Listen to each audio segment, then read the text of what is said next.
കേരളത്തിലെ മുഖ്യമന്ത്രി കസേരയ്ക്ക് വേണ്ടിയുള്ള അടി നടന്നുകൊണ്ടിരിക്കുകയാണല്ലോ. ആ കസേരയിൽ VD വരുമോ, RC വരുമോ, അതോ KC വരുമോ എന്ന് അറിയാതെ എല്ലാവരും ഇവിടെ കൺഫ്യൂഷൻ അടിച്ചിരിക്കുകയാണ്. ഇതുവരെയായിട്ടും മുഖ്യമന്ത്രി ആരാണെന്നുള്ള പ്രഖ്യാപനം വന്നിട്ടില്ല. അപ്പോൾ ആ സമയത്താണ് ഈ ഫെവിക്കോളിൻ്റെ ഈ ഒരു പരസ്യം കാണാനിടയായത്. ഇലക്ഷൻ സമയത്ത് തന്നെ ഈ ഒരു പരസ്യം ഞാൻ നോട്ട് ചെയ്തിരുന്നു. ഇപ്പം കറക്റ്റ് ഈ ഒരു എന്താ പറയുക, ഇപ്പോഴത്തെ നമ്മുടെ സിറ്റുവേഷന് ഈ ഒരു പരസ്യം എന്താ പറയുക യോജിച്ചതാണെന്ന് തോന്നുന്നു. കാരണം ഏത് കസേരയിലാണോ നിങ്ങൾ നോട്ട് വിട്ടിരിക്കുന്നത് ആ കസേര നിങ്ങൾക്ക് കിട്ടട്ടെ. അതാണ് ശരിക്കും പറഞ്ഞാൽ ഈ ഫെവിക്കോളിൻ്റെ ഒരു ഇതൊന്നും ആ ഒരു പരസ്യത്തിൻ്റെ ഒരു ടാഗ് ലൈൻ പറഞ്ഞതാണ്. അപ്പോൾ ശരിക്കും പറഞ്ഞാൽ ഓരോരുത്തരും തൊട്ട് താഴെയുള്ളവർ മേലുള്ള ആൾക്കാരുടെ കസേരയാണ് നോട്ട് വിട്ടുകൊണ്ടിരിക്കുന്നത് അല്ലേ.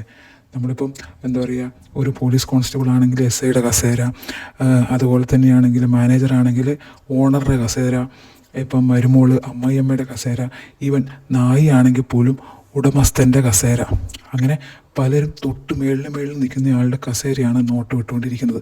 ലവർ ഭർത്താവിൻ്റെ കസേര, ഭർത്താവ് ഡൈനിങ് ചെയർ, അങ്ങനെ ഓരോരുത്തരും ഓരോ കസേര നോട്ട് വിട്ടിരിക്കുന്നുണ്ട്. അപ്പോൾ ഇതിൻ്റെ അവസാനം പറയുന്ന കാര്യം എന്ന് വെച്ചാൽ, നിങ്ങൾ ഏത് കസേരയാണോ നോട്ട് വിട്ടിരിക്കുന്നത് ആ കസേര നിങ്ങൾക്ക് ലഭിക്കട്ടെ. അതുമാത്രമല്ല, നിങ്ങൾക്ക് ലഭിക്കുന്ന ആ കസേര ഉറപ്പുള്ളതായിരിക്കട്ടെ. അതാണ് ഫെവിക്കോളിൻ്റെ ഉറപ്പ്. അതാണ് അവർ പറയാൻ ഉദ്ദേശിച്ചിരിക്കുന്നത്. അപ്പോൾ ഇപ്പോൾ ഈ സിറ്റുവേഷനിൽ RCയും VDയും KCയും ചീഫ് മിനിസ്റ്ററുടെ കസേരയാണ് നോട്ട് വിട്ടിരിക്കുന്നത്. അപ്പം ഈ ഒരു ആഡ് പറഞ്ഞത് കറക്റ്റാണ്. നിങ്ങൾ ഏത് കസേരയാണോ നോട്ട് വിട്ടിരിക്കുന്നത് ആ കസേര നിങ്ങൾക്ക് ലഭിക്കട്ടെ എന്ന്. അപ്പോൾ ആ കസേര ആർക്ക് ലഭിക്കുമെന്ന് നമുക്ക് കണ്ടറിയാം.